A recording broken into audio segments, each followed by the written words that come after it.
What is up, everyone? Welcome back to another episode of the Bowels Nonsense podcast. Today's episode is going to be a continuation of last week's episode where I want to try to expand on my thoughts a little bit since I've had some time to sit with it and more things have happened throughout the week and I've had more time with my feelings and can actually sit down and make sense of them all. Even if you don't agree, I would really love for you to stay and listen just because I think that's where growth comes from in any sense, when you can sit and stay and listen to someone else's perspective, even when we don't agree. You don't have to agree with me when I'm done with the podcast. But the hope is always to take just a little bit of a different perspective away, and maybe it'll change a thought process somewhere else in your life. But anyways, if that's not for you, completely understand, but we are going to go ahead and dive on in here in just a little bit.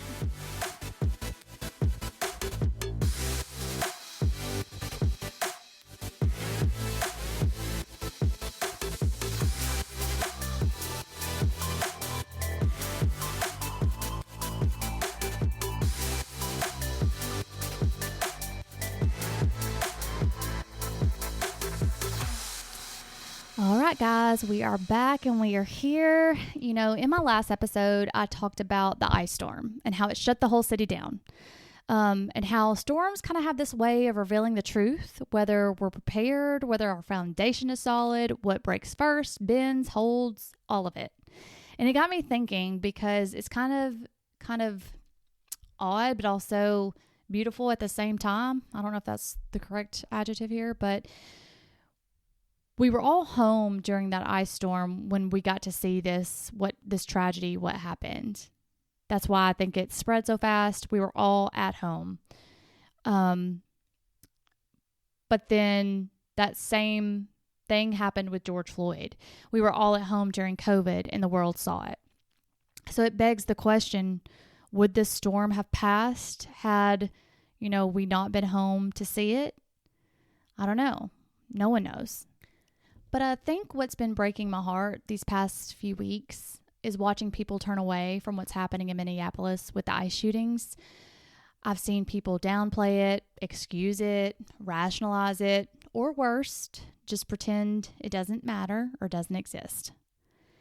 But I keep coming back to something I said in a Facebook comment. I try my best not to comment on Facebook, but sometimes, that's just what I do. I have to respond, but I've learned over the years to do it kindly and gently and try to just offer a different perspective. But I made a comment that if nurses acted this way, like the same way these officers did, we'd lose our license. And that's just the truth. As nurses, we are trained to de-escalate. We are trained to preserve life whenever possible. We are trained that force, even something as small as physical restraint, is the last resort, not the first instinct. And we are held accountable for every choice we make in crisis, even when the adrenaline is high. And guys, I can tell you, I worked in the ER for 11 years. There were several moments where it would have been much easier just to chemically or physically restrain a patient, and chemically means with medication, and then obviously physical restraints are restraints. We've all seen people restrained to the bed because they were hitting, fighting, kicking, screaming, trying to bite, punching, where we've had like 10 nurses in the room trying to get the patient to calm down using the least amount of force, de-escalating. We have to go through training before we're even allowed. And if the training is called MOAB, if that expires, we can't go back on the floor. And there's reasons for that, because when you're in the ER, you're in a high stress environment. Not only are you stressed from the job, working many hours, 13, 14-hour shifts, several days in a row because you're understaffed and they ask, can you please just do one more day? You're also dealing with being hungry. You haven't ate, you haven't drank water. You're also dealing with whatever's going on in your personal life, your emotional stress, all of those things combined, right?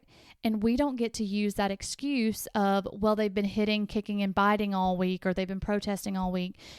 If y'all only knew how bad healthcare is in this country, like, it is unbearably ridiculous. ERs are overran. It's a lot. And especially during COVID, like, I think people finally got a glimpse of it during COVID when the world again was shut down and people could see how many like I had friends that were working 21 12-hour shifts in a row. But I'm telling you, if they made a mistake, if they did the wrong thing, there was no excuse of, well, I'm overworked. There's too many patients. I didn't sleep. That it's just not an excuse. You professionally have to excuse yourself and say, I can't work this shift. It's not safe for the patient, because mistakes happen in high stress. But we're also trained to handle more stress than the average human being. And I do believe and feel I hold police officers to that same standard. And I don't understand as society how we accept less from people who walk around with guns, authority, and government backing. Because I know that's what's hitting me the most with this, like in a professional way, is that it's inexcusable professionally. It's inexcusable on any level, like humanely, morally, ethically, all the things. But when I'm trying to like figure out why this is bothering me so bad, I'm like, that shouldn't have happened.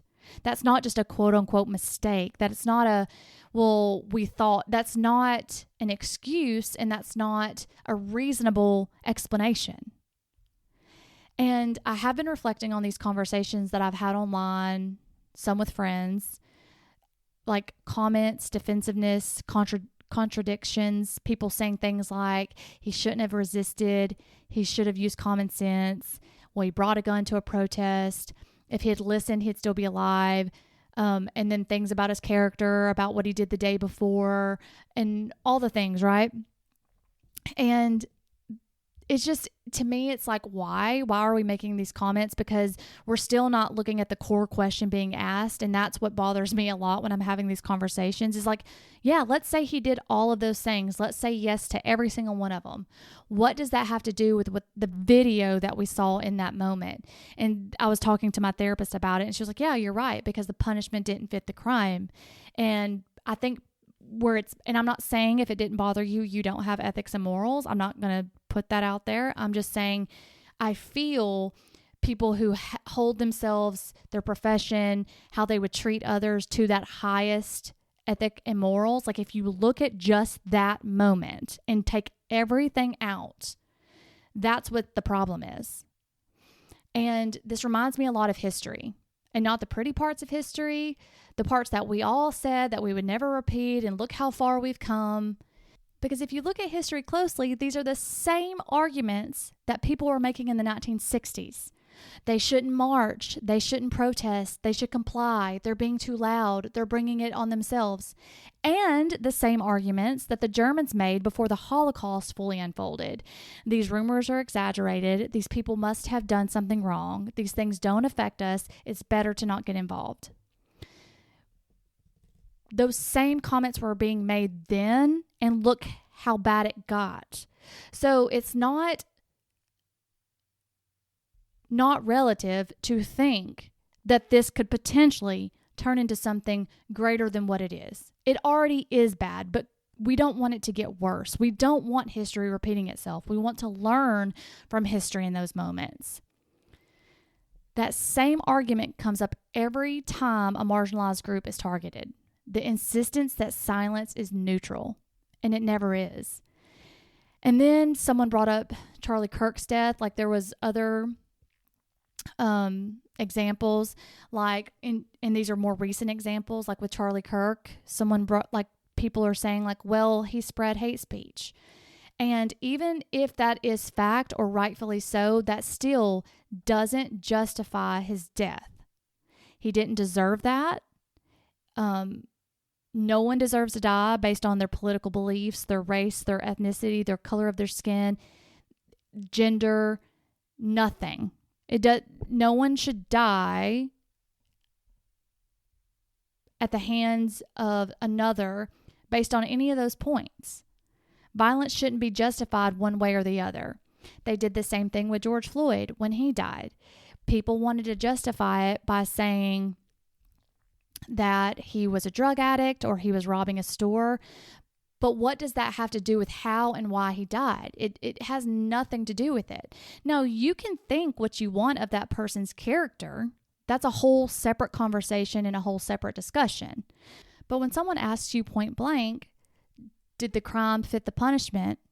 And you want to deflect and answer all these other ways of the justifications, then that's a deeper conversation you need to have with yourself. And you need to be like, why can't I just focus on this one question? Because that's where the problem is. And I'm not a therapist and I can't help you through that because I personally don't understand why someone can't myself.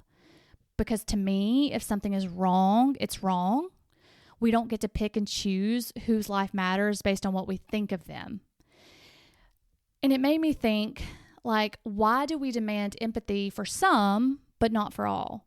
Why do we say, quote unquote, common sense when someone else is hurting, but we expect compassion when it's our loved one on the ground bleeding?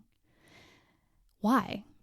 And here's the part that's been making me sick as I read these comment threads. People keep saying, it's too much, I can't handle it, while entire communities are handling it every single day. Let's go back to the example I brought up, the Holocaust. How would you feel knowing what transpired? We know the outcome. How would you feel if you are in that history and you just said, this is too much, I can't handle it, and did nothing to help? I don't know. I'm not saying everyone is a social justice warrior. Maybe that's where I can't empathize because I don't see how we don't want to help in that situation. Because to me, that comes like, that's just down to privilege, right? There's no softer word for it. If you can look away, that means your life isn't at risk. If you can scroll past it, it means you aren't the one being hunted, profiled, questioned, detained, or even shot at. If you get to choose when you care, you're already on the privileged side of the storm. And what scares me is how quickly people fall into that comfort. How quickly people say, I don't want to get political. I don't want to get involved. I don't want to pick sides. This has nothing to do with me. And I'll be honest, back in my younger years before I was educated and before I had a lot of good friends, point out that how that needed to change, I would say comments like that. But now I don't see how we can look away because silence is, in a sense, picking a side. History shows us exactly which side silence always ends up on, and it's never the right one. I do also want to just pause and talk to my white listeners for a moment, trying to be as honest as I can, but gently. I know privilege gets thrown around as a bad word, and it's used a lot, but it's honestly not a bad word. It's not an accusation. It's simply the truth that some people get to look away while others don't have that luxury. And if that is you, if you're someone who gets to step back when the world gets heavy, I do want you to hear this with a lot of love. That privilege is not something to feel guilty about. It's something to use. Use it to amplify voices that aren't heard. Use it to challenge people in your circles. Use it to ask harder questions. Use it to stop conversations that dehumanize entire groups of people. Use it to show up in spaces where silence is comfortable. Privilege only becomes harmful when it's hoarded. But when privilege is shared, when it's intentional, it does become power. And it's a good power, and it's a very necessary one. And I'm not saying you have to go out here and post and do these things. If maybe you're shy and it has nothing to do with privilege, then no one's saying that. It's mostly like having hard conversations and holding space. And you don't have to go out and dismantle the system alone. You just have to refuse to hide behind comfort. And again, hold that space, have those conversations. And that choice made consistently changes the world more than you realize. All right, I had to pause and say that. So let's go back to the original conversation because I didn't want to just beat around the bush and people be like, we know what you're trying to say. I wanted to just say it. But when ICE agents with federal authority shoot people who aren't armed, who aren't posing a threat, who are already being restrained in that moment, let's again take away what happened the day before, any of it. And the national conversation becomes, well, he resisted or but he had a gun earlier. That itself is a storm that we as humans created. That's created because we want to use justifications. We don't want to look inside ourselves and say, why does this bother me? Why can't I have this conversation? Or any of that.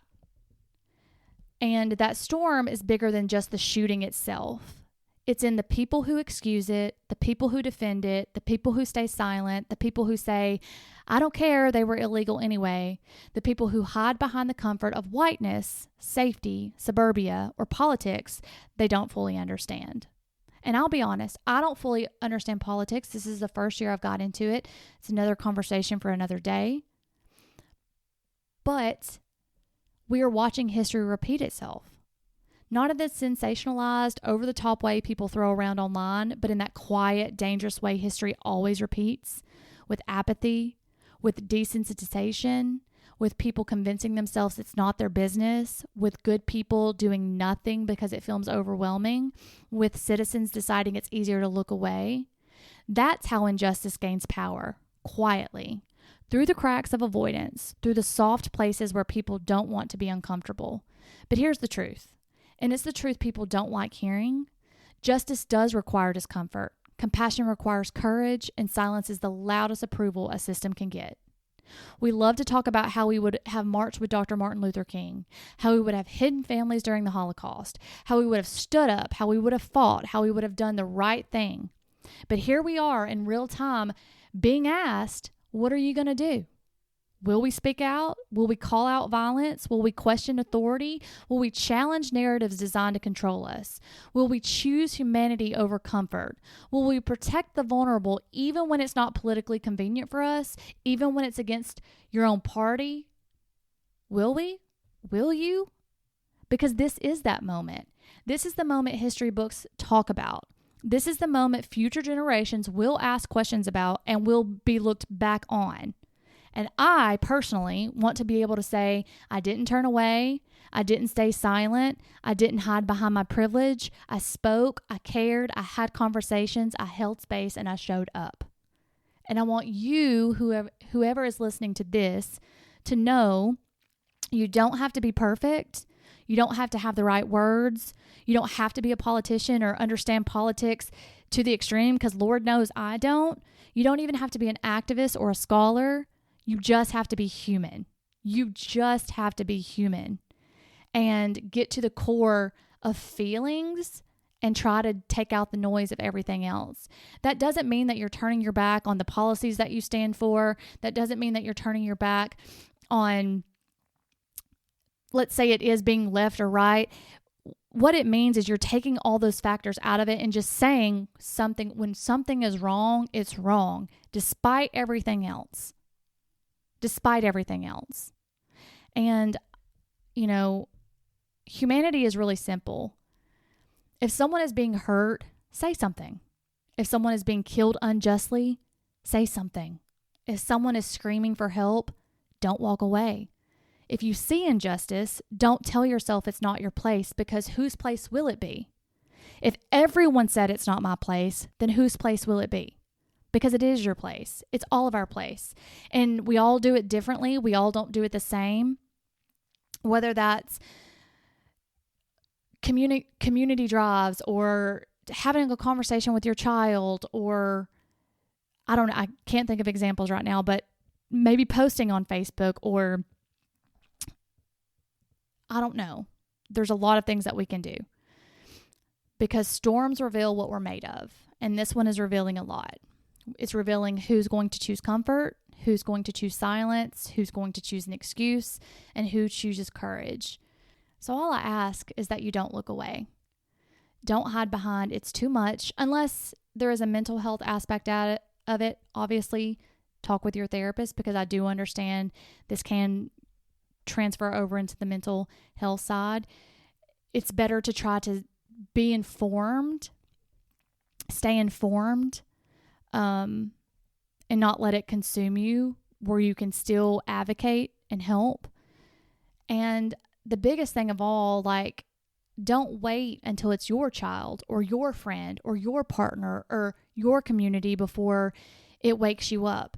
I know me and my friend had a conversation about this, and I was like, what does it take for people? Because I guess when we all think differently, it's hard, right? Like, this hurt me to the core when I saw it. Some people it didn't. And sometimes that is holding space to understand why. I'm a very huge why person. And what does it take? Like, if it's not if it was, let's say you're a woman and you're not connecting with it, what does it take? Like with how they mutilate women in other countries, what if that was happening here? Would that then spark your attention because you're a woman and you need to stay informed to know if it's happening in your community? Like, those are the kinds of questions that kind of run through my mind, where I'm just like, what does it take? Let's not wait until it is within your circle. Let's do something about it for other people as well, because it shouldn't take something affecting your person to have that empathy and that care. Because again, we got to take it back to the just being human. I feel like most humans can all agree, right? So this is a good place to give an example of the Epstein files. I'm not going to talk much on it, but we can all agree as human and as a society that pedophiles are the bottom of the barrel. Like, why someone would do that to a child is beyond. So we all agree that we want those Epstein files released, and the way they're doing it, we can pretty much agree that it's illegal. You're redacting names that are co-conspirators and you're supposed to release them. It's almost like, who are you protecting? And then you're leaving names in of victims, which is illegal because those people wanted to remain anonymous for a reason. Not to mention, this was just released. You're listening to this on Tuesday. This was just released, I believe, on Monday, that they've left nude photos of young girls in the Epstein files unredacted, which is child pornography. That is illegal and highly disturbing by our Department of Justice. So we can all agree as a society that they are bottom of the barrel. No one's here for it. Not at all. And if we saw it in our neighborhood, like even if it was an accusation, like if it was an accusation towards a teacher, a principal, a healthcare provider, a doctor, you would never allow your child to be back in that space. You would be going to end of earth to get that investigated and removed. So if you would do it for that situation, why do we not do it in other situations that collectively as a whole could be agreed upon that it's wrong and bad? Why are we not why are we not protesting enough to be like, y'all have to release this? Even if everybody at the White House was fired and we had to reelect everyone and we had no leaders because let's just say they're all in it, allegedly, then wouldn't we rather have that and get the corruption out and start anew? Like, I understand that wealth and money and power speak volumes clearly in this country. Like, that is, we all knew that, but it is very clear and very loud now. But what I'm saying, like, example wise, is like, if we can collectively say that, then we can collectively agree that murder, when the crime doesn't fit the punishment, is wrong. We can collectively say that's wrong and do so peacefully. And get the voice, let our voices be heard. We have to let our voices be heard. Sometimes they do have to be loud, unfortunately. But the biggest thing is letting your compassion be louder than your voice, and let your humanity be impossible to ignore. Because, guys, history is repeating itself. It's here and it's watching. So I'm going to leave you with that. I hope that made more sense with my feelings, kind of compressed and compiled. I know there's been a lot more going on, and someone also made that comment I saw on Facebook, and I was going to reply to it and I didn't because it just didn't have the bandwidth. See, it's okay sometimes to not have the bandwidth to reply to something. You don't have to reply to every comment. It's just holding space and holding conversations, which I've been doing all week with a lot of people, even when they didn't want to have the conversations. But someone made the comment of like, why is no one talking about the shootings anymore? And they're only talking about the Epstein files. And that's how we've been trained, right? I remember in high school, like before social media, before we even had social media, yes, I'm that old. We didn't have social media when I was in high school. I can't imagine now what people have to go through with that. But like if there was a rumor about you and somebody was spreading it and you would go home and be upset. I remember my mom being like, it's fine. It'll pass in a week. Something else will come out. And sure enough, it did. And that's no different than today. It's just digital and it's faster. So whatever the headlines are going to be, people are going to jump from thing to the thing. That doesn't mean it's been forgotten. That doesn't mean that people aren't thinking about the shootings or it's still on their mind. But this has now came out, and I've even heard someone say this, and I don't know it to be true, but it kind of makes sense. Like, that's the point in what they're trying to do. They're trying to give you political whiplash. If you have 5 different headlines, you're paying attention to the right over here with the headlines, and you're not paying attention over here to the left with what's going on. And I was using right and left because I was using my hands. I know this isn't visual. That was not a political example. I was just saying, like, you know how, like, when you're trying to get a baby's attention to take a photo and you have your hand up and you're shaking it, the baby's paying attention to what's moving to get their attention. So we're paying attention to the moving part. So it almost begs to wonder, what are we not seeing and what are we missing on the non-moving parts? But I don't know. That's just a thought. So hopefully less heavy stuff coming soon. But like I said, we have to hold space and we have to have these conversations no matter how hard they are. So hopefully, even if you disagree, you can take something away from this. And until next time, guys, bye.